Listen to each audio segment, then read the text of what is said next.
बहुत कम थी, बहुत ही कम। अब क्योंकि मुझे इलेक्शन या कोई सरकारी नौकरी नहीं करनी है तो मैं बिना बात के झूठ क्यों बोलूं। मैंने 3 साल की ग्रेजुएशन में कुल 3 क्लासेस की थी और मुझे इस बात का कोई पछतावा भी नहीं है। पूरी बात स्पष्ट हो तो बेहतर रहता है, आधी बात क्यों। कोई पछतावा नहीं। मैंने 3 क्लासेस की थी। मैंने पूरा मौका दिया था टीचर्स को कि वो मुझे रोक सके, पर वो नहीं रोक पाए। तो मैं मानता हूं कि वो विफल हुए।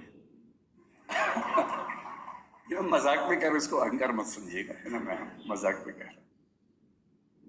एमए प्रीवियस में मैं जिस कॉलेज में था वहां बहुत बड़े बड़े अध्यापक थे। मैंने जैसे नाम बताया आपको, देश भर में उनकी ख्याति थी। मैं उनसे मिलता भी था, पर क्लास में कभी नहीं गया, क्योंकि मुझे क्लास के नाम से ही अरुचि थी। क्लास के 40, 45, 50 मिनट मुझे लगता था कैसे ये समय बीते। फिर मैं फाइनल में आया। मैंने एमए के दौरान विश्वविद्यालय में शायद 5-7 क्लासेस की होंगी। जो व्यक्ति विश्वविद्यालय में केवल इलेक्शन लड़ने के लिए आया हो, उसकी इलेक्शन से अरुचि हो गई। जिसका पर्पस रहा हो कि दूसरा प्रेसिडेंट, उसके बाद दिल्ली का सीएम, फिर भारत का पीएम बनना है, उसको पार्षद, विधायक और सांसद होने से अरुचि पैदा हो गई। और रुचि किसी से पैदा हो गई? पढ़ने से।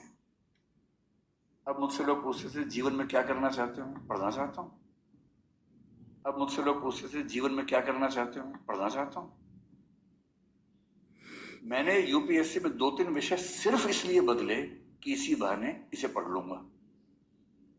हालांकि ऐसा करने से मेरी सफलता और मुश्किल होती गई, पर चाहिए किसको थी? नहीं चाहिए थी। समाजशास्त्र पढ़ा, दिमाग खुल गया।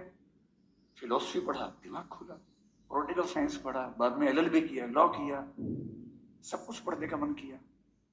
आज भी पढ़ता हूं। और आज मेरी स्थिति ये कि किसी भी विषय को पढ़ते हुए मैं हर विषय से उसको लिंक कर पाता हूं, तो इसलिए कि उसका बीज सही समय पर पानी के साथ उस पेड़ के अंदर एक सही माली ने डाल दिया था।